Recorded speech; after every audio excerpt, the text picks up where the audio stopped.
This is the Your Career Story podcast, and you're listening to episode 65, How to Know If You Should Accept a Job Offer. Welcome to Your Career Story podcast, a show that's designed for rockstar professionals looking for that extra booster shot of confidence in their careers. Whether you're trying to get clarity on a job transition, want some work-life balance inspiration, or need a strategy to snag that promotion or raise, this podcast is for you.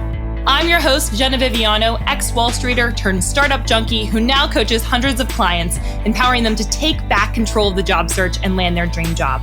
So sit back, grab a glass of wine, and prepare yourself for your weekly boost of career confidence.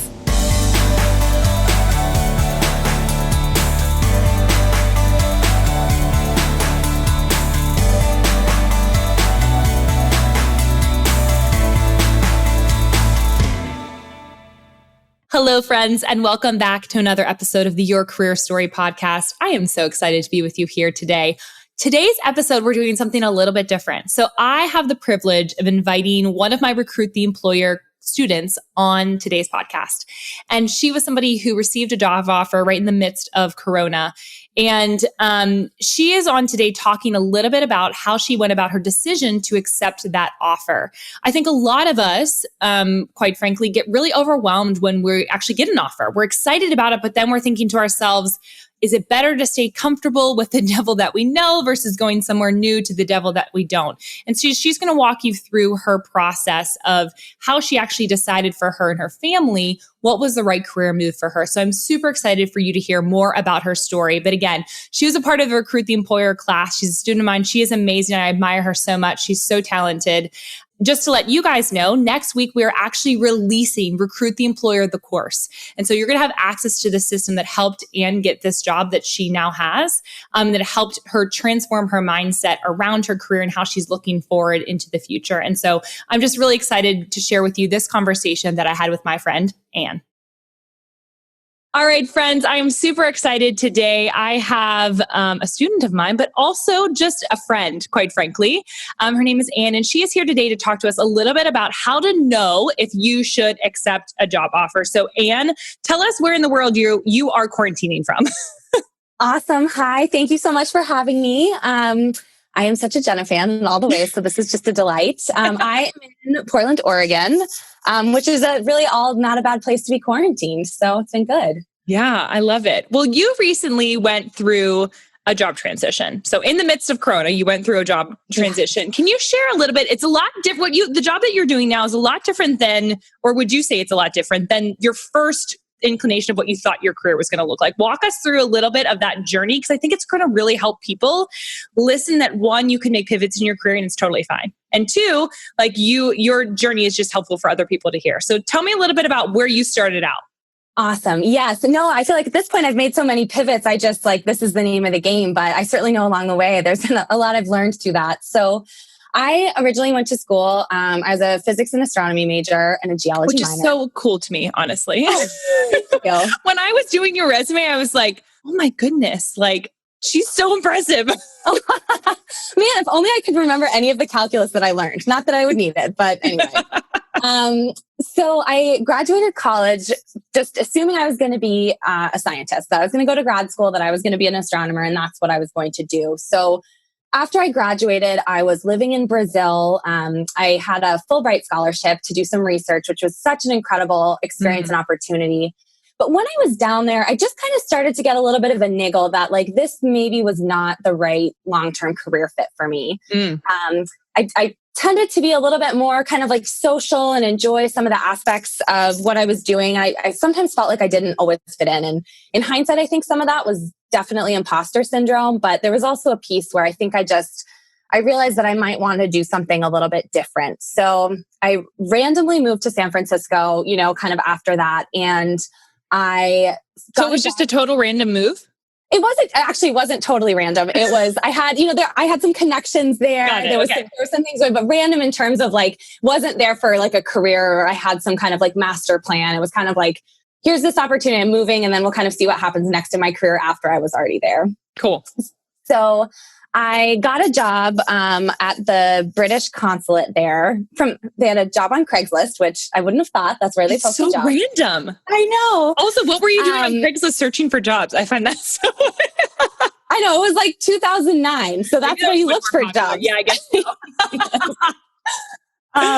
So yeah, that was an amazing opportunity. I was working in their science and innovation team, basically helping connect UK and US scientists for collaboration opportunities, which was so fun since it was still science adjacent. But I went from kind of using so many kind of critical thinking, analytical skills to basically, for the most part, using people skills. And I realized, again, having a little niggle, I was like, oh, I kind of miss some of those analytical pieces. And of course, being in the Bay Area, everyone was in tech. So many of my friends worked in tech companies. I kind of had the bug of like, okay, I should just like get a tech job because this seems cool and fun. And everyone plays ping pong. I don't know. This is great. So I got a job at a startup there, doing kind of like a jack of all trades type, non-technical position, kind of customer research, user outreach, like marketing, kind of a whole gamut of things. Right. And that was so interesting. I think that's really what got me more into kind of like the tech field and starting to understand all the opportunities around connecting kind of like analytical insights with people and bringing lots of disciplines together. And from there, I moved into the company I was at previously before my most recent transition, where I quickly moved then into product management. And sorry, this is very long-winded. I have so many pieces of all of this coming together, but I got in my previous role, I started in a role in product management and was in that company for over 6 years. So many iterations of like roles, growth. We got acquired, tons of growth. So much learning. Which was incredible. And then that kind of brought me to then coming into 2020, having had, so many different opportunities and experiences, and then kind of all of this coming together. And I'm ready for something new. And okay, what does that look like? And then that brought me then kind of to the transition that I just had. I love it. Here's what I love about your history. And I think this is helpful for somebody who's listening to this, who feels stuck because they don't want to make a pivot because they fear that they're not going to be able to get a job. You made so many micro pivots. We talk a lot in Recruit the Employer about quarter turns, and you made a lot of quarter turns in your career as you started to uncover what you are really good at, which is what I love about your career story, your specific career story. Like you made a bunch of career pivots, but they weren't often very massive 180 turns. They were quarter, and you had mentioned like it was science adjacent. Like it was right. It was in line with what you were doing, but it was a hair different, and it got you closer to what your skill set is now. So tell us a little bit about your experience with the job search transition. Like how did you know it was time to start looking externally? Because I think that's a big question for people. We're like, is now the right time? How did you figure that out for yourself? Yes, this one I really struggled with. I think that in hindsight, I probably waited a little bit too late. Why do you say that? I think because I felt ready for something new for a while, but I felt kind of timid and unsure about, and maybe a little overwhelmed by how to think about the job transition, that I waited like more months than I needed to. And you're alone. Yeah, I know. I got that like stuck energy and the like, oh, I'll think about it tomorrow, for a little while. So I think this is where, and actually what led me to your program, which was so helpful, being a Recruit the Employer student. I love that. But I think what I realized, when I started the job search, I kind of would just look at some job descriptions, feel a little overwhelmed, like I could tell I wasn't thinking strategically about my next move. And I think that's really where RTE was so helpful, because in hindsight, I realized I think the three big pieces that were missing for me that made me unsure were, first, I think mindset. I was viewing the job search as a chore rather than an opportunity. And that is so good. That'll preach. That's a tweetable right there. I'm going to steal it from you. I feel like I stole that from you, actually. So we'll just share it back and forth. No. Okay. I think that, and so much, just even a little shift in like, this is an opportunity for me to think about like what I want, what's out there, what's interesting. Like, that's so fun, actually. And that's a really fun thing. Yes. Unlocked like, it was like a deep breath of just like, okay, yeah, this is fun. This is going to be great. I think the second piece that had been missing, where, what you and I worked on together was so helpful, was how to think about what I wanted. I know that sounds trivial on the one hand, but I think it was really surprisingly challenging for me to work through that. And I think so much of this is so many of us in our life assemble a picture of what we want based on what we don't want. We had a bad boss. We had a job we didn't like. And so often there isn't a clean inverse of, okay, and that's what this means, what I do want. And I think one of the things that you really taught me that was so helpful was also looking through that question with the lens of what are my strengths? What do I enjoy? What am I good at?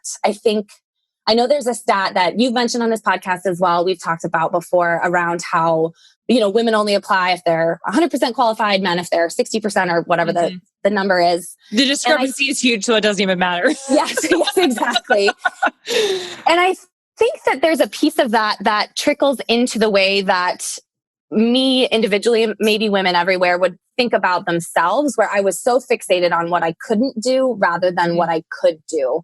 And so being able to think about what I wanted from a place of ability and positivity really, really helped me, I think, shift through the process of searching for a job. And then I think the final piece, and honestly the most important piece for me that was helpful to discover that had been missing when I originally started looking before finding Recruit the Employer, was defining what strategic looked like for me right now in this moment of life. I think that, you've talked about this as well before. I think for a lot of women out there, a lot of people out there, you get on this path of achieve more, move up the ladder, kind of get the A, so to speak. And there's this sense of momentum upward. And then you kind of get to a certain point where I realized for me, I'm in a little bit of a season of life where I wanted a little less responsibility. I wanted a little bit more of feeling like it was fun and I could go deep on things that I really enjoyed doing. And so in my previous position, I was kind of at like a VP level, managing teams, and there's so many things that I loved about that. But really being honest with myself that I wanted a break from that and wanted the chance to be an individual contributor for a while, kind of go deep on sharpening my tools. It sounds easy now that I say it now, but it was really hard for me to kind of do the work to realize like that still is a strategic move, even though it's not just an up the ladder move. So yeah, I think that's a thing that a lot of women and men too, quite frankly, struggle with, this idea of the what do you want is so hard to actually articulate, because just what you said, everybody's always thinking about what they don't want, what they don't like, versus actually doubling down and seeing these are the things that I actually want, my strengths, and double down on those things. And you 100%, I feel like, have done that. And I think that is absolutely amazing that you were able to uncover, okay, it's my mindset. It was actually identifying that I needed to figure out what I wanted to do.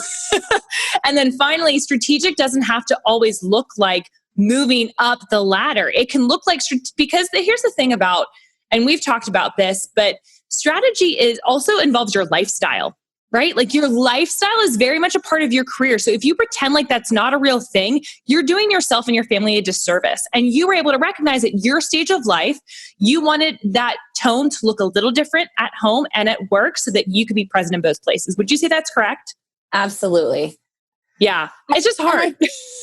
It is. And I think realizing too that there's different like hats for different phases. I think it took me a little while to let go of the fact that strategic for me right now could look different in a year, in 2 years, in 5 years. And so also just realizing you can go in and out of like high growth phases of your life, and that's going to be normal and natural. And you don't always just have to be on kind of that high growth mentality. That was really liberating for me. Yeah, it's exhausting. Even for myself and my business, I know that if I lean into my Enneagram, are you an Enneagram 3? I can't remember. Yes. Yeah. Okay. If I lean into my Enneagram 3-ness, I will be always chugging along at like X speed, which I'm getting older. That's just like literally not possible anymore, Yes. Which is why I'm taking a sabbatical in a couple of months. And I'm going to talk about that on the podcast and do a whole episode around that. But I really do think that we are so used to achieving that sometimes achieving looks like just making another move, but it doesn't have to look upwards.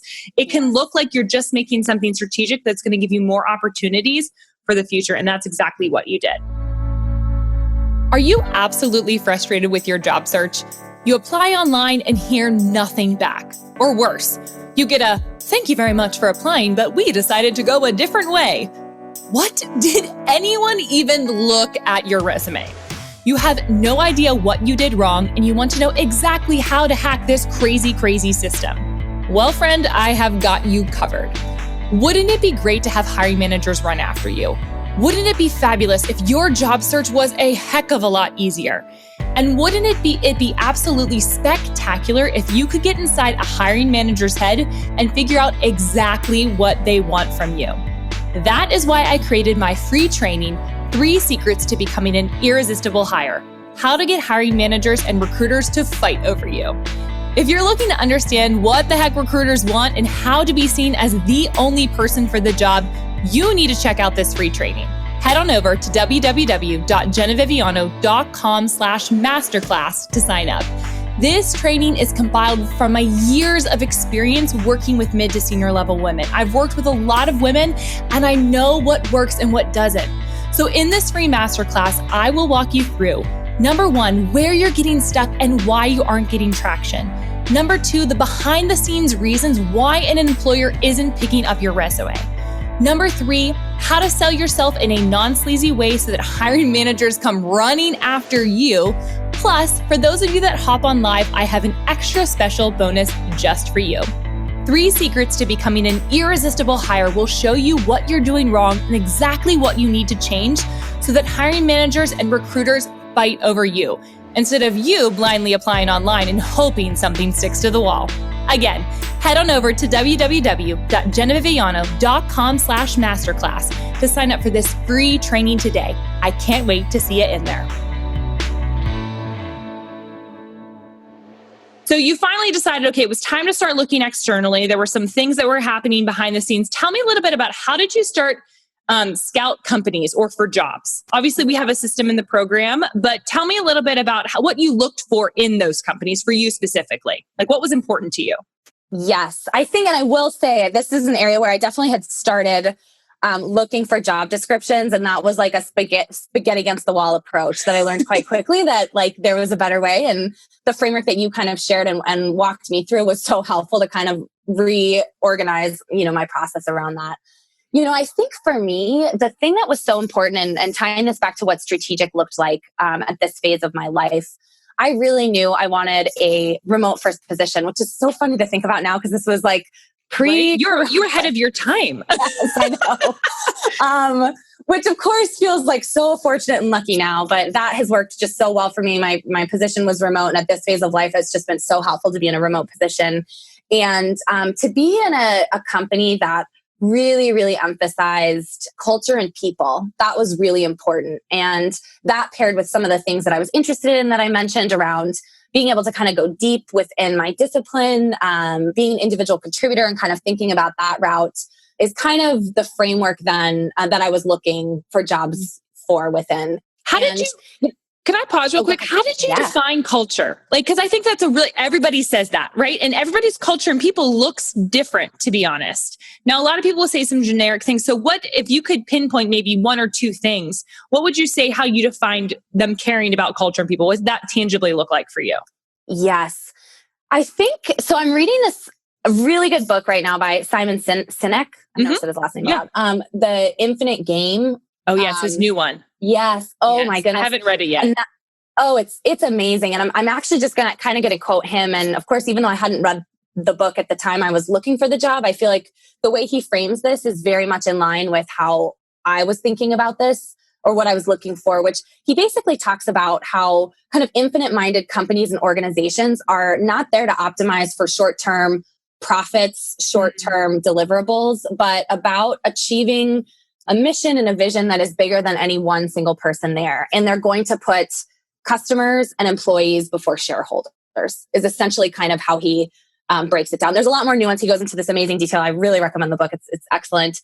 And for me, I think that is what I realized I was looking for. It was not about, do you have a plaque on the wall with like words that sound nice? Like, do you have, some kind of like random perks? It really was about, have you demonstrated, is there a way that I can see online that you've demonstrated an investment in customers and investment in people, not necessarily at the expense of like huge profits or something like that, but clearly that your idea of culture is not lip service, that there have been tangible actions that a company has taken to demonstrate the fact that they value and invest in people and customers. So I think that's so many companies do the lip service thing, which I think is what scares a lot of people. It's the idea of like the devil that you know versus the devil that you don't when you're making a job change. And I see a lot of people, a lot of companies who will put these like chief wellness officers into place, but the rest of the companies, like it's not trickling down. I'll just say that. It's not trickling down. So how did you even determine that online? I know I'm drilling into some more questions here that I didn't give you beforehand, but I'm just really curious, actually. No, that's such a good question. And I actually think this is where I got really lucky. And I think so. This was about the juncture of my job search where I was, assembling and articulating what I needed, starting to figure out what was important to me. And it was at this moment, essentially, where I got literally an email in my inbox from the company I now work for, Buffer, mentioning they were hiring for a position that I now have, which is the senior product manager position. Yeah. And for folks who may not be familiar with Buffer, Buffer is basically a brand building and social media management company, but they are almost equally well known for their transparent and kind of transformative company culture. So a few things that they do, they write their thought leadership kind of around and building company culture remote first is pretty well known. And so a few things that they've done, they publish all salaries transparently online. They have a salary formula. So anyone who works there, anyone, who doesn't work there is able to see and understand how they make decisions about what they kind of pay people. They have, the list goes on and on about the different ways that they invest in their people and the types of things that they've done for their customers that really demonstrate. And just from a quick Google, it was very clear to see, the examples of those investments. So I think, going back to your question of how did I know and how did I look for that? I think I got a little lucky in that a company I already knew did that was hiring. And so I didn't have to do as much hard work there. I was so lucky. So yes. I love it. I love it. So when you got that offer from Buffer, right? How did you go through the process of discerning if it was like the right for you? So you talked a little bit about that culture, right? Like what was a little bit about your methodology that you actually personally went through? Because you got them in your inbox. That happens to people all the time too, right? Like you'll get something, a LinkedIn in mail, but it might not really be a good fit, or it might be a good fit, right? So how did you actually go through the process of discerning that you should accept this job offer specifically? Yes. So, and I think first of all, and the advice you give all of us, which is so true, is like, for any opportunity, if you're halfway interested, like apply and, go through the process. And it's through the process that you're going to learn so many more important things. And so, I think to the point of understanding, culture being important, of course I could Google all day long, but it was really through talking to people and going through the interview process that I was going to be able to validate if that really felt like it was something that was kind of baked into the people and the culture. So I think the thing that was so handy in the way that then having gone through the interview process and getting a job offer is, I think so much of the groundwork I had already laid through your program that I didn't have as much guesswork towards the end. So I had a little formula. I think I was able, maybe less of a formula, more of a checklist. So I think I already knew what strategic looked like for me. I kind of defined, the type of role, what I was looking for, the type of company. So it was very easy to then say, like, this meets the criteria of what a strategic move was. And then the second bucket, I think, is really around my like micro and macro must have and nice to have lists. So really honing in on what does the salary look like that I need? What is my kind of like best case walk numbers, with respect to that? Is there anything nuanced about the job I need to make sure that it involves? Really being honest and taking a lot of time to get really, really clear meant that I was able to just very easily say, does this meet the things that I said were really important to me?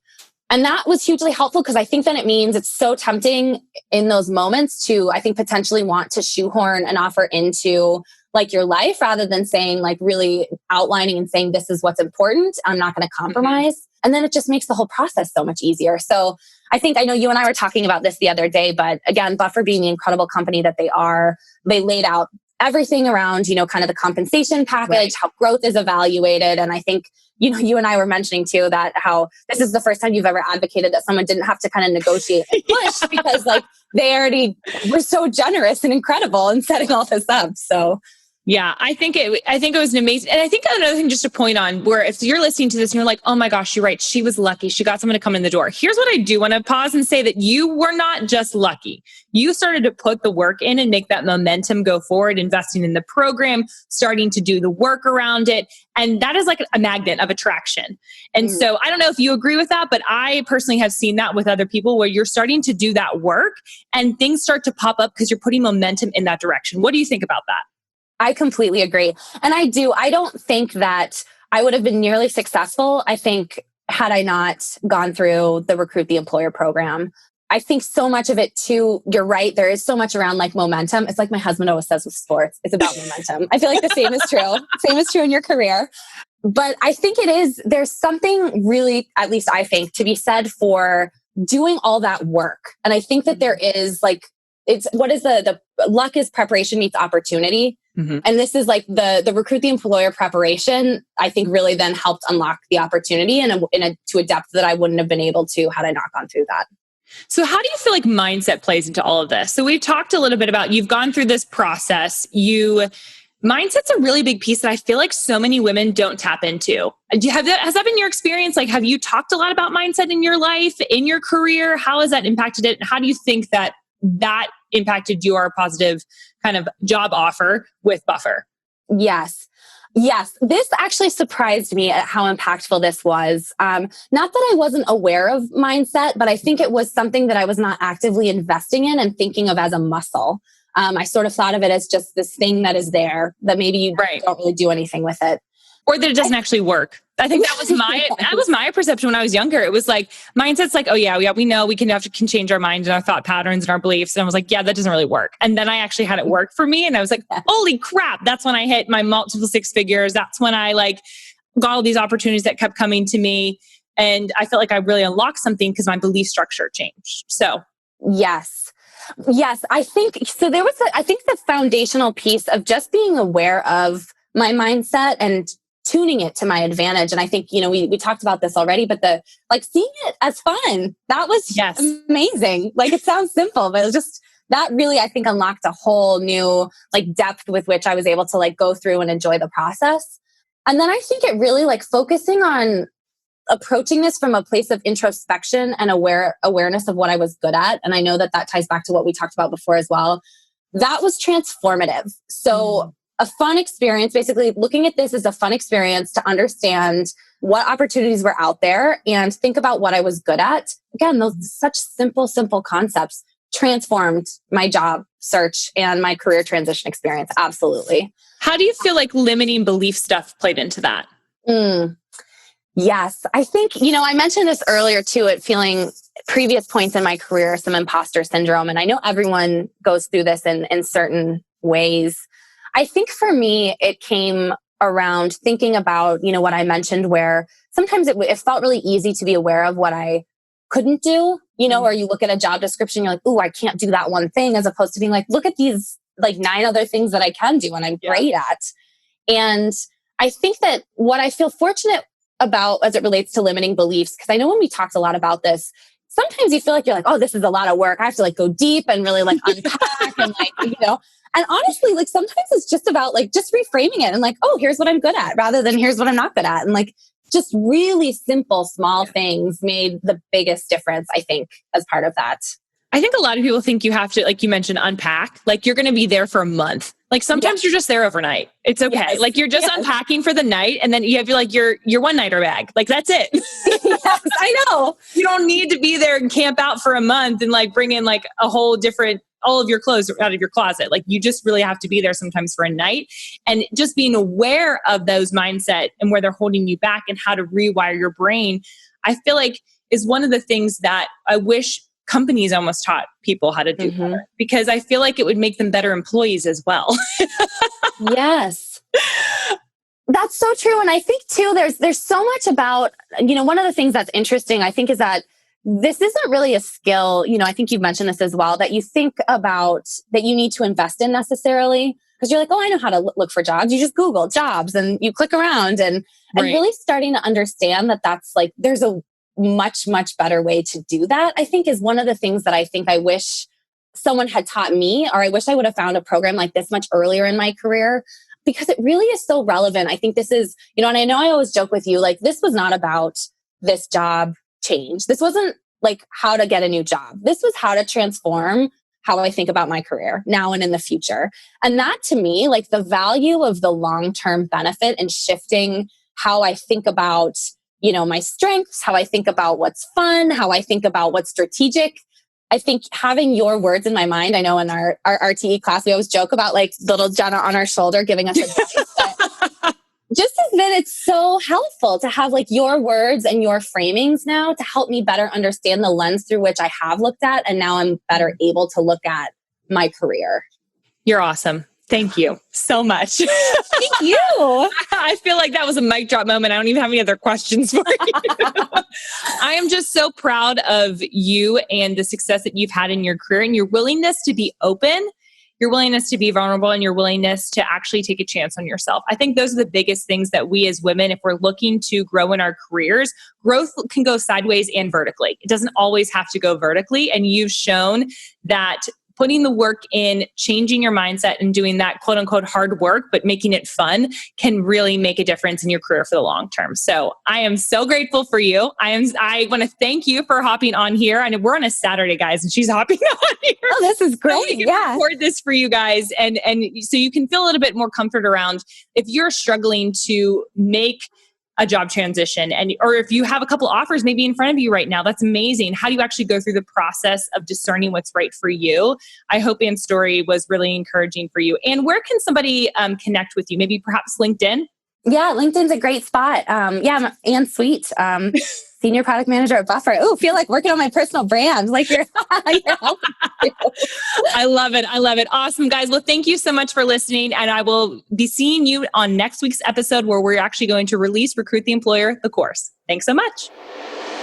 Hey, y'all. Thanks so much for listening to Your Career Story podcast. I would love to get to meet you. And there are a couple of ways that we can connect in between episodes. First and foremost, you know I love my LinkedIn. Second is via Instagram. And third is over on my website. I actually have a special spot just for you full of fun, free resources. So all you have to do is go to www.jennaviviano.com/resources. Super simple for a bunch of freebies that will help you boost your career. Hope to see you next week.